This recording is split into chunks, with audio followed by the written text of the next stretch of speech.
اعوذ باللہ من الشیطان الرجیم بسم اللہ الرحمن الرحیم ولا تهنوا في ابتغاء القوم إن تكونوا تعلمون فإنهم يعلمون كما تعلمون وترجون من الله ما لا يرجون وكان الله عليما حكيما۔ ترجمہ: اور کافروں کی تلاش میں سستی نہ کرو، اگر تمہیں دکھ پہنچتا ہے تو جیسے تمہیں دکھ پہنچتا ہے ویسے ہی انہیں بھی دکھ پہنچتا ہے، حالانکہ تم اللہ سے وہ امید رکھتے ہو جو وہ نہیں رکھتے، اور اللہ جاننے والا حکمت والا ہے۔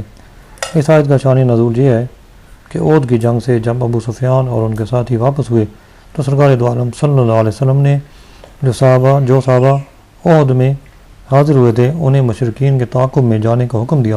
صحابہ کرام زخمی تھے، انہوں نے اپنے زخموں کی شکایت کی۔ اس پر یہ آیت کریمہ نازل ہوئی اور فرمایا گیا کہ اگر تمہیں تکلیف پہنچی ہے تو انہیں بھی پہنچی ہے، نیز تمہیں دو تکلیفیں اٹھانے پر اللہ تعالیٰ سے ثواب کی امید ہے، جبکہ کافروں کو کوئی امید نہیں، تو تم پیچھے کرنے میں سستی نہ کرو۔ اِنَّا أَنزَلْنَا إِلَيْكَ الْكِتَابَ بِالْحَقِّ لِتَحْكُمَ بَيْنَ النَّاسِ بِمَا أَرَاكَ اللَّهُ وَلَا تَكُن لِّلْخَائِنِينَ خَصِيمًا وَاسْتَغْفِرِ اللَّهَ إِنَّ اللَّهَ كَانَ غَفُورًا رَّحِيمًا۔ ترجمہ: اے حبیب، بے شک ہم نے تمہاری طرف سچی کتاب اتاری تاکہ تم لوگوں میں اس حق کے ساتھ فیصلہ کرو جو اللہ نے تمہیں دکھایا ہے، اور تم خیانت کرنے والوں کی طرف سے جھگڑا نہ کرنا، اور اللہ کی بارگاہ میں استغفار کریں، بے شک اللہ بخشنے والا مہربان ہے۔ اس آیت کا شان نزول یہ ہے کہ انصار کے قبیلہ بنی ظفر کے ایک شخص توما بن عبیرک نے اپنے ہمسایہ قتادہ بن نعمان کی زرہ چرا کر آٹے کی بوری میں ایک یہودی کے ہاں چھپا دی۔ جب زرہ کی تلاش ہوئی اور توما پر شبہ کیا گیا تو وہ انکار کر گیا اور قسم کھا گیا۔ بوری پھٹی ہوئی تھی اور آٹا اس میں سے گرتا جاتا تھا۔ اس کے نشان سے لوگ یہودی کے مکان تک پہنچے اور بوری وہاں پائی گئی۔ یہودی نے کہا کہ توما اس کے پاس رکھ گیا ہے، اور یہودیوں کی ایک جماعت نے اس کی گواہی دی، اور توما کی قوم بنی ظفر نے یہ عزم کر لیا کہ یہودی کو چور قرار دیں گے اور اس پر قسم کھا لیں گے تاکہ ہماری قوم رسوا نہ ہو، اور ان کی خواہش تھی کہ رسول کریم صلی اللہ علیہ وسلم توما کو بری کر دیں اور یہودی کو سزا دیں۔ اس لیے انہوں نے سرکار دو عالم صلی اللہ علیہ وسلم کے سامنے توما کے حق میں اور یہودی کے خلاف جھوٹی گواہی دی، تب یہ آیت کریمہ اتری۔ اس آیت میں بظاہر خطاب حضور اقدس صلی اللہ علیہ وسلم سے ہے، لیکن در حقیقت قیامت تک کے حکام کو سنانا مقصود ہے کہ فیصلے کرنے میں کوتاہی نہ کیا کریں اور صحیح ملزم کو بغیر روح رعایت سزا پوری دیا کریں۔ توما بظاہر مومن تھا اور یہودی کافر تھا، مگر فیصلہ اس موقع پر یہودی کے حق میں ہوا۔ اس آیت سے تعصب کا رد بھی ہوتا ہے کہ اسلام میں اس بات کی کوئی گنجائش نہیں کہ آدمی اپنی قوم یا خاندان کی ہر معاملے میں تائید کرے اگرچہ وہ باطل پر ہوں، بلکہ حق کی اتباع کرنا ضروری ہے۔ اس میں رنگ و نسل، قوم و علاقہ، ملک و صوبہ، زبان، ثقافت کے ہر قسم کے تعصب کا رد ہے۔ کثیر احادیث میں بھی تعصب کا شدید رد کیا گیا ہے، چنانچہ کچھ احادیث پیش کی جائیں گی۔ حضرت فصیلہ رضی اللہ عنہ فرماتے ہیں، میرے والد نے نبی کریم صلی اللہ علیہ وسلم کی بارگاہ میں عرض کی، یا رسول اللہ، کیا اپنی قوم سے محبت رکھنا بھی تعصب ہے؟ آپ صلی اللہ علیہ وسلم نے ارشاد فرمایا، نہیں، بلکہ اپنی قوم کی ظلم میں مدد کرنا تعصب ہے۔ حضرت ابو ہریرہ رضی اللہ عنہ سے روایت ہے، نبی کریم صلی اللہ علیہ وسلم نے ارشاد فرمایا، جو بلا وجہ جنگ کرے یا تعصب کی جانب بلائے یا تعصب کی وجہ سے غصہ کرے تو وہ جاہلیت کی موت مرے گا۔ حضرت ابو امامہ رضی اللہ عنہ سے روایت ہے، حضور اقدس صلی اللہ علیہ وسلم نے ارشاد فرمایا، قیامت کے دن اللہ تعالیٰ کے نزدیک بدترین شخص وہ ہوگا جس نے کسی کی دنیا کی خاطر اپنی آخرت برباد کر لی۔ وَلَا تُجَادِلْ عَنِ الَّذِينَ يَخْتَانُونَ أَنفُسَهُمْ إِنَّ اللَّهَ لَا يُحِبُّ مَنْ كَانَ خَوَّانًا أَثِيمًا۔ ترجمہ: اور ان لوگوں کی طرف سے نہ جھگڑنا جو اپنی جانوں کو خیانت میں ڈالتے ہیں، بے شک اللہ پسند نہیں کرتا اسے جو بہت خیانت کرنے والا بڑا گناہ گار ہو۔ گزشتہ آیت میں اور اس میں آیت میں فرمایا کہ خیانت کرنے والوں کے ساتھ کی طرف سے نہ جھگڑو۔ اس سے وکالت کا پیشہ کرنے والوں کو غور کرنا چاہیے کہ بارہا ایسا ہوتا ہے کہ وکیل کو معلوم ہوتا ہے کہ اس کا موکل مجرم و خائن ہے، لیکن وہ مال بٹورنے کے چکر میں مظلوم کو ظالم اور ظالم کو مظلوم بنا دیتا ہے اور ظالم کی طرفداری کرتا ہے۔ اس کی طرف سے دلائل پیش کرتا ہے، جھوٹ بولتا ہے، دوسرے فریق کا حق مارتا ہے اور نہ جانے کن کن حرام کاموں کا مرتکب ہوتا ہے۔ کورٹ کچہری سے تعلق رکھنے والے حضرات ان باتوں کو بخوبی جانتے ہیں۔ ان حضرات کی خدمت میں گزارش ہے کہ اللہ تعالیٰ کے اس فرمان کو بغور پڑھیں، نیز اللہ تعالیٰ کے ان فرامین پر بھی غور کریں۔ چنانچہ اللہ تعالیٰ ارشاد فرماتا ہے سورہ بقرہ وَلَا تَلْبِسُوا الْحَقَّ بِالْبَاطِلِ وَتَكْتُمُوا الْحَقَّ وَأَنْتُمْ تَعْلَمُونَ، حق کو باطل کے ساتھ نہ ملاؤ اور جان بوجھ کر حق نہ چھپاؤ۔ پھر ارشاد فرمایا وَلَا تَأْكُلُوا أَمْوَالَكُمْ بَيْنَكُمْ بِالْبَاطِلِ وَتُدْلُوا بِهَا إِلَى الْحُكَّامِ لِتَأْكُلُوا فَرِيقًا مِّنْ أَمْوَالِ النَّاسِ بِالْإِثْمِ وَأَنْتُمْ تَعْلَمُونَ، اور آپس میں ایک دوسرے کا مال ناحق نہ کھاؤ اور ناحکموں کے پاس ان کا مقدمہ اس لیے پہنچاؤ کہ لوگوں کا کچھ مال ناجائز طور پر جان بوجھ کر کھا لو۔ نبی کریم صلی اللہ علیہ وسلم کے ان ارشادات پر غور کریں اور اپنے برے افعال سے توبہ کریں۔ چنانچہ حضرت سمرہ بن جندب رضی اللہ عنہ سے روایت ہے رسول اللہ صلی اللہ علیہ وسلم نے ارشاد فرمایا جو خیانت کرنے والے کی پردہ پوشی کرے تو وہ بھی اسی کی طرح ہے۔ حضرت ابوبکر صدیق رضی اللہ عنہ سے روایت ہے نبی کریم صلی اللہ علیہ وسلم نے ارشاد فرمایا وہ شخص ملعون ہے جو اپنے مسلمان بھائی کو نقصان پہنچائے یا اس کے ساتھ دھوکہ کرے۔ یہ بھی یاد ہے کہ جھوٹی وکالت کی اجرت حرام ہے۔ یستخفون من الناس ولا یستخفون من اللہ وهو معهم اذ یبیتون ما لا یرضى من القول وکان اللہ بما یعملون محیطا۔ ترجمہ وہ لوگوں سے شرماتے ہیں اور اللہ سے نہیں شرماتے، حالانکہ اللہ اس وقت بھی ان کے ساتھ ہوتا ہے جب وہ رات کو ایسی بات کا مشورہ کرتے ہیں جو اللہ کو پسند نہیں اور اللہ ان کے کاموں کو گھیرے ہوئے ہے۔ یعنی طامہ اور اس کی قوم کے افراد لوگوں سے حیا کرنے کی بنا پر اور ان کی طرف سے نقصان پہنچنے کے ڈر سے ان سے تو شرماتے اور چھپتے ہیں، لیکن اللہ تعالیٰ سے نہیں شرماتے، حالانکہ وہ اس بات کا زیادہ حقدار ہے کہ اس سے حیا کی جائے اور اس کے عذاب سے ڈرا جائے، کیونکہ وہ ان کے احوال کو جانتا ہے اور اس سے ان کا کوئی عمل چھپا ہوا نہیں، حتیٰ کہ وہ ان کے اس عمل سے بھی واقف ہے جب وہ اپنے دل میں ایسی بات تجویز کرتے ہیں اور رات میں ایسی بات کا مشورہ کرتے ہیں جو اللہ تعالیٰ کو پسند نہیں، جیسے بے گناہ پر الزام لگانا، جھوٹی قسم کھانا، جھوٹی گواہی دینا، اور اللہ تعالیٰ ان کے تمام ظاہری اور باطنی تمام اعمال کا احاطہ کیے ہوئے ہے اور ان کا کوئی عمل اللہ تعالیٰ کے علم سے باہر نہیں ہے۔ یہ آیت مبارکہ تقویٰ و طہارت کی بنیاد ہے۔ اگر انسان یہ خیال رکھے کہ میرا کوئی اور اللہ سے چھپا ہوا نہیں تو گناہ کرنے کی ہمت نہ کرے۔ قرآن پاک میں جگہ جگہ اسی چیز کے ذریعے لوگوں کو گناہوں سے رکنے کا حکم دیا ہے کہ اللہ دیکھ رہا ہے۔ اس جملے کا اگر کوئی شخص مراقبہ کر لے تو اسے اپنے دل و دماغ میں بٹھا لے تو گناہوں کا علاج نہایت آسان ہو جائے گا۔ حضرت سہل بن عبداللہ تستری رحمۃ اللہ علیہ فرماتے ہیں میں 3 سال کی عمر کا تھا کہ رات کے وقت اٹھ کر اپنے ماموں حضرت محمد بن سوار رحمۃ اللہ علیہ کو نماز پڑھتے دیکھتا۔ ایک دن انہوں نے مجھ سے فرمایا کیا تو اس اللہ تعالیٰ کو یاد نہیں کرتا جس نے تجھے پیدا کیا ہے؟ میں نے پوچھا میں اسے کس طرح یاد کروں؟ آپ رحمۃ اللہ علیہ نے فرمایا جب لیٹنے لگو تو 3 بار زبان کو حرکت دیے بغیر محض دل میں یہ کلمات کہو اللہ معی اللہ ناظر الی اللہ شاہد، یعنی اللہ میرے ساتھ ہے، اللہ مجھے دیکھ رہا ہے، اللہ میرا گواہ ہے۔ حضرت سہل رحمۃ اللہ علیہ فرماتے ہیں میں نے چند راتیں یہ کلمات پڑھے اور پھر ان کو بتایا۔ انہوں نے فرمایا ہر رات 7 مرتبہ یہ کلمات پڑھو۔ میں نے ایسا ہی کیا اور پھر انہیں بتایا تو انہوں نے فرمایا ہر رات 11 مرتبہ یہ کلمات پڑھو۔ میں نے اسی طرح پڑھا تو مجھے اپنے دل میں اس کی لذت معلوم ہوئی۔ جب 1 سال گزر گیا تو میرے ماموں نے کہا میں نے جو کچھ تمہیں سکھایا ہے اسے یاد رکھو اور قبر میں جانے تک ہمیشہ پڑھنا، یہ تمہیں دنیا و آخرت میں نفع دے گا۔ میں نے کئی سال تک ایسا کیا تو میں نے اپنے اندر اس کا مزہ پایا۔ پھر ایک دن میرے ماموں نے فرمایا اے سہل اللہ تعالیٰ جس شخص کے ساتھ ہو اسے دیکھتا ہو اور اس کا گواہ ہو، کیا وہ اس کی نافرمانی کرتا ہے؟ تم اپنے آپ کو گناہوں سے بچا کر رکھو۔ ہا انتم ہؤلاء جادلتم عنہم فی الحیاۃ الدنیا فمن یجادل اللہ عنہم یوم القیامۃ ام من یکون علیہم وکیلا۔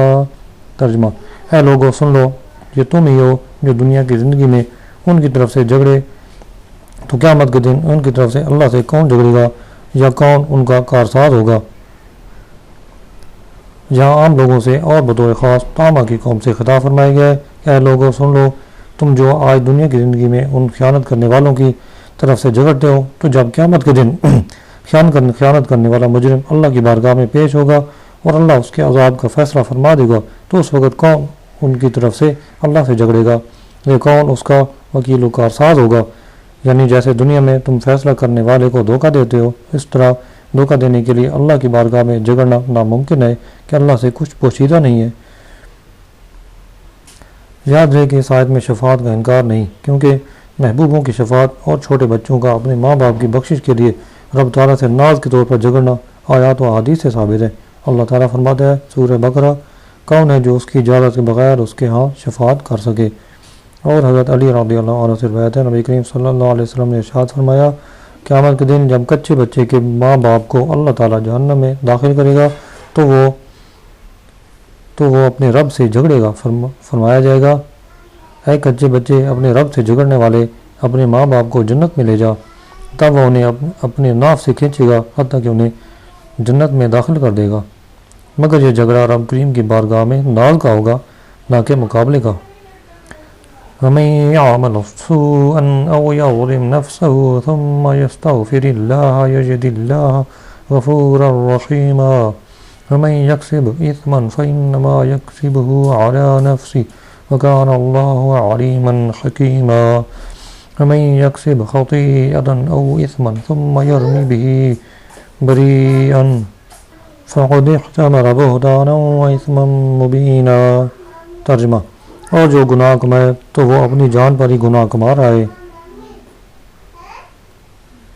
اور جو کوئی برا کام کرے یا اپنی جان پر ظلم کرے پھر اللہ سے مغفرت طلب کرے تو اللہ کو بخشنے والا مہربان پائے گا، اور جو گناہ کمائے تو وہ اپنی جان پر ہی گناہ کما رہا ہے، اور اللہ علم و حکمت والا ہے۔ اور جو کوئی گناہ یا غلطی کا ارتکاب کرے پھر کسی بے گناہ پر اس کا الزام لگا دے تو یقیناً اس نے بہتان اور کھلا گناہ اٹھایا۔ اس آیت اور اس کے بعد والے دو آیات میں تین چیزیں بیان فرمائی گئی۔ پہلے یہ کہ جو شخص کوئی برا عمل کرے یا اپنی جان پر ظلم کرے پھر اللہ سے معافی کا طلبگار ہو اور سچی توبہ کرے اور اس کے تقاضوں کو پورا کرے تو اللہ کو غفور و رحیم پائے گا۔ سبحان اللہ۔ دوسری بات یہ ارشاد فرمائی کہ جو گناہ کرے گا وہی اس گناہ کا وبال اٹھائے گا۔ یہ نہ ہوگا کہ گناہ کوئی کرے اور اس کا وبال کسی دوسرے کی گردن پر رکھ دیا جائے۔ یہاں یہ بات یاد ہے کہ جو کسی گناہ جاریہ کا سبب بنا تو اسے گناہ کرنے والوں کے گناہ سے بھی حصہ ملے گا، جیسے کسی نے سینما کھولا یا شراب خانہ کھولا، بے حیائی کا اڈا کھولا یا اپنی دکان وغیرہ پر فلمیں چلائیں جہاں لوگ بیٹھ کر دیکھیں، یا کسی کو غلط راہ پر لگا دیا، یا کسی کو شراب جوا نشے کا عادی بنا دیا، تو اس صورت میں گناہ کا کام کرنے والے اور اسے اس راہ پر لگانے والے دونوں کو گناہ ہوگا۔ حدیث میں یہ مضمون بکثرت ملتا ہے، چنانچہ کچھ احادیث بیان کی جاتی ہیں۔ حضرت عبداللہ بن مسعود رضی اللہ عنہ سے روایت ہے، نبی کریم صلی اللہ علیہ وسلم نے ارشاد فرمایا، ہر وہ جان جسے ظلماً قتل کیا جائے تو اس کے خون کا گناہ حضرت آدم علیہ السلام کے پہلے بیٹے پر ہوگا، کیونکہ اس نے قتل کا طریقہ نکالا۔ حضرت جریر بن عبداللہ رضی اللہ عنہ سے روایت ہے، نبی کریم صلی اللہ علیہ وسلم نے ارشاد فرمایا، جس نے اسلام میں کوئی اچھا طریقہ نکالا پھر اس کے بعد اس پر عمل کیا گیا تو عمل کرنے والے کے ثواب کی مثل ثواب اس کے نام اعمال میں لکھا جائے گا، اور ان عمل کرنے والوں کے ثواب میں کوئی کمی بھی نہ ہوگی۔ اور جس نے اسلام میں کوئی برا طریقہ جاری کیا پھر اس کے بعد اس پر عمل کیا گیا تو عمل کرنے والے کے گناہ کی مثل گناہ اس کے نام اعمال میں لکھا جائے گا، اور ان عمل کرنے والوں کے گناہ میں بھی کوئی کمی نہ ہوگی۔ حضرت ابو مسعود انصاری رضی اللہ عنہ سے روایت ہے، رسول اللہ صلی اللہ علیہ وسلم نے ارشاد فرمایا، جس نے کسی بھلائی کے کام پر رہنمائی کی تو اس کے لیے وہ کام کرنے والے کی طرح ثواب ہے۔ حضرت ابو ہریرہ رضی اللہ عنہ سے روایت ہے، نبی کریم صلی اللہ علیہ وسلم نے ارشاد فرمایا، جو ہدایت کی طرف بلائے تو اسے ویسا ثواب ملے گا جیسا اس کی پیروی کرنے والے کو ملے گا، اور ان پیروی کرنے والوں کے ثواب میں کوئی کمی نہ ہوگی۔ اور جو گمراہی کی طرف بلائے تو اسے ویسا گناہ ملے گا جیسا اس کی پیروی کرنے والے کو ملے گا، اور ان پیروی کرنے والوں کے گناہ میں کوئی کمی نہ ہوگی۔ پھر فرمایا، اور جو کوئی غلطی یا گناہ کا ارتکاب کرے۔ اس آیت میں تیسری بات ارشاد فرمائی گئی کہ جس نے کسی بے گناہ پر الزام لگایا تو اس نے بہتان اور بہت بڑے گناہ کا بوجھ اٹھایا۔ آیت میں گناہ سے مراد گناہ کبیرہ اور خطا سے مراد گناہ صغیرہ ہے۔ اس آیت سے معلوم ہوا کہ بے گناہ کو تہمت لگانا سخت جرم ہے، وہ بے گناہ خواہ مسلمان ہو یا کافر، کیونکہ طامہ نے یہودی کافر کو بہتان لگایا تھا، اس پر اللہ تعالیٰ نے اس کی مذمت فرمائی۔ احادیث میں بھی بے گناہ پر تہمت لگانے کی وعیدیں بیان کی گئی ہیں، چنانچہ حضرت ابو درداء رضی اللہ عنہ سے روایت ہے، نبی کریم صلی اللہ علیہ وسلم نے ارشاد فرمایا جس نے کسی کی کوئی ایسی بات ذکر کی جو اس میں نہیں تاکہ اس کے ذریعے اس کو عیب زدہ کرے تو اللہ تعالیٰ اسے جہنم میں قید کر دے گا یہاں تک کہ وہ اپنی کہی ہوئی بات ثابت کرے۔ اس سے مراد یہ ہے کہ وہ طویل عرصے تک عذاب میں مبتلا رہے گا۔ حضرت عمر بن العاص رضی اللہ عنہ سے روایت ہے نبی کریم صلی اللہ علیہ وسلم نے ارشاد فرمایا جس مرد یا عورت نے اپنی لونڈی کو اے زانیہ کہا جبکہ اس کے زنا سے آگاہ نہ ہو تو قیامت کے دن وہ لونڈی انہیں کوڑے لگائے گی کیونکہ دنیا میں ان کے لیے کوئی حد نہیں۔ اس آیت سے ایک تو کسی پر بہتان لگانے کا حرام ہونا واضح ہوا اور دوسرا اسلام کے اعلیٰ اخلاقی اصولوں کا علم ہوا کہ اسلام میں انسانی حقوق کا کس قدر پاس اور لحاظ ہے، حتیٰ کہ کافر تک کے حقوق اسلام میں بیان کیے گئے ہیں۔ یہ واقعہ اور آیت مبارکہ کفار کے سامنے پیش کرنے کی ہے کہ دیکھو اسلام کی تعلیمات کتنی حسین اور عمدہ ہیں۔ وَلَوْلَا فَضْلُ اللَّهِ عَلَيْكَ وَرَحْمَتُهُ لَهَمَّتْ طَائِفَةٌ مِّنْهُمْ أَن يَضِلُّوكَ وَمَا يَضِلُّونَ إِلَّا أَنفُسَهُمْ وَمَا يَضُرُّونَكَ مِنْ شَيْءٍ وَأَنزَلَ اللَّهُ عَلَيْكَ الْكِتَابَ وَالْحِكْمَةَ وَعَلَّمَكَ مَا لَمْ تَكُنْ تَعْلَمْ وَكَانَ فَضْلُ اللَّهِ عَلَيْكَ عَظِيمًا۔ ترجمہ: اور اے حبیب اگر تمہارے اوپر اللہ کا فضل اور اس کی رحمت نہ ہوتی تو ان میں ایک گروہ نے آپ کو صحیح فیصلہ کرنے سے ہٹانے کا ارادہ کیا تھا، حالانکہ وہ اپنے آپ ہی کو گمراہ کر رہے تھے اور آپ کا کچھ نہیں بگاڑ سکتے، اور اللہ نے آپ پر کتاب اور حکمت نازل فرمائی اور آپ کو وہ سب کچھ سکھا دیا جو آپ نہ جانتے تھے، اور آپ پر اللہ کا فضل بہت بڑا ہے۔ یہاں سب کا واقعہ کے اعتبار سے ہی کلام چل رہا ہے، چنانچہ فرمایا گیا اے حبیب صلی اللہ علیہ وسلم اللہ تعالیٰ نے تم پر بڑا فضل فرمایا اور رحمت کی کہ تمہیں نبی معصوم بنایا اور رازوں پر مطلع فرمایا۔ اگر پروردگار عالم نے آپ کو معصوم نہ بنایا ہوتا اور آپ پر تمام علوم ظاہر نہ کر دیے ہوتے تو یہ آپ کو بہکا دیتے۔ یہاں بہکانے سے مراد دھوکہ دے کر غلط فیصلہ کروا لینا ہے۔ وہ لوگ جو آپ صلی اللہ علیہ وسلم کو دھوکہ دینا چاہتے ہیں یہ تو اپنے آپ کو گمراہ کر رہے ہیں کیونکہ اس کا وبال انہی پر ہے۔ یہ نبی کریم صلی اللہ علیہ وسلم کو دھوکہ نہیں دے سکتے کیونکہ ان کی حفاظت ان کا رب فرماتا ہے۔ نیز فرمایا کہ یہ لوگ آپ صلی اللہ علیہ وسلم کا کچھ نہیں بگاڑ سکتے کیونکہ اللہ نے آپ کو ہمیشہ کے لیے معصوم بنایا ہے۔ پھر فرمایا اور تمہیں وہ سب کچھ سکھا دیا جو تم نہ جانتے تھے۔ یہ آیت مبارکہ حضور اقدس صلی اللہ علیہ وسلم کی عظیم مدح پر مشتمل ہے۔ اللہ نے فرمایا کہ حبیب صلی اللہ علیہ وسلم اللہ تعالیٰ نے آپ پر کتاب اور حکمت نازل فرمائی اور آپ کو دین کے امور، شریعت کے احکام اور غیب کے وہ علوم عطا فرما دیے جو آپ نہ جانتے تھے۔ یہاں حضور پر نور صلی اللہ علیہ وسلم کے علم غیب سے متعلق چند ضروری باتیں ذہن نشین رکھیں کہ مسلمانوں کا عقیدہ اس بارے میں کیا ہے۔ یہ باتیں پیش نظر ہیں تو انشاءاللہ کوئی گمراہ بہکا نہ سکے گا۔ چنانچہ اعلیٰ حضرت شاہ احمد رضا خان فرماتے ہیں بے شک غیر خدا کے لیے ایک ذرہ کا علم ذاتی نہیں، اس قدر یعنی اتنی بات خود ضروریات دین سے ہے، اور اس کا منکر کافر ہے۔ بے شک غیر خدا کا علم اللہ تعالیٰ کی معلومات کو حاوی نہیں ہو سکتا، برابر تو درکنار۔ تمام اولین و آخرین، انبیاء و مرسلین، ملائکہ و مقربین، سب کے علوم مل کر علوم الہیہ سے وہ نسبت نہیں رکھ سکتے جو کروڑا کروڑ سمندروں سے ایک ذرہ سی بوند کے کروڑویں حصے کو ہے کہ وہ تمام سمندر اور یہ بوند کا کروڑواں حصہ دونوں متناہی ہیں، یعنی ان کی ایک انتہا ہے، اور متناہی کو متناہی سے نسبت ضرور ہے، جبکہ اللہ تعالیٰ کے علوم وہ غیر متناہی اور در غیر متناہی ہے، یعنی ان کی کوئی انتہا نہیں۔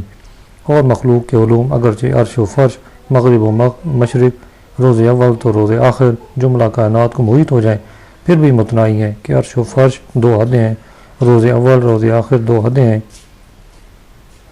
اور جو دو حدوں کے اندر ہو سب وہ متناہی ہے۔ بالفعل غیر متناہی کا علم تفصیلی مخلوق کو مل ہی نہیں سکتا، تو جملہ علوم خلق کو علم الہی سے اصلا نسبت ہونی محال قطعی ہے، نہ کہ معاذ اللہ توہم میں مساوات۔ اس پر اجماع ہے کہ اللہ تعالیٰ کے دیے سے انبیاء کرام کو کثیر و وافر غیبوں کا علم ہے۔ یہ بھی ضروریات دین سے ہے، جو اس کا منکر ہو وہ کافر ہے کہ سرے سے نبوت ہی کا منکر ہے۔